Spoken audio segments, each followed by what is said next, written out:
In today's video, I'm going to teach you how to create users in HubSpot the easy way.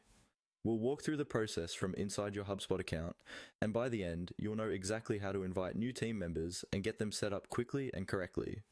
First, make sure you're logged into your HubSpot account and that you have the right permissions to manage users. Typically, you'll need to be an admin or have user management access. Once you're in, look to the upper right corner of your screen. You should see your account name or your profile avatar there. This is where HubSpot keeps most of the account and settings options. Click on your account name in the upper right corner. When you click it, a drop-down menu will appear. In that menu, you'll see several options related to your profile, your account, and your settings. What you're looking for is the option that allows you to manage or create users. Depending on your HubSpot layout, it may be under a Settings or Users and Teams section, but from this menu, you'll be taken into the right area. Once you're on the Users page, look for a button or link that says Create a User. This is usually clearly labeled and positioned near the top right of the page, so it's easy to spot. Go ahead and click on Create a User.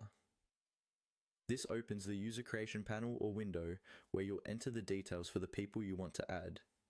Now you'll be asked to type in the email addresses of the new users you want to invite. In the email field, carefully enter each person's email address.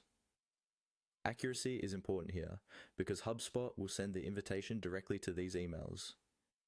If you're adding multiple users at once, you can usually paste or type multiple addresses separated as HubSpot indicates on the screen. As you type in emails, take a moment to double check the spelling of each one. A small typo can mean your colleague never receives the invite.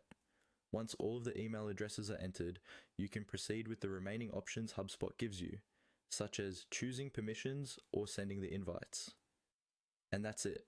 By clicking your account name, choosing to create a user, and entering their email addresses, you've handled the core steps for adding new users to your HubSpot account in the easiest way possible.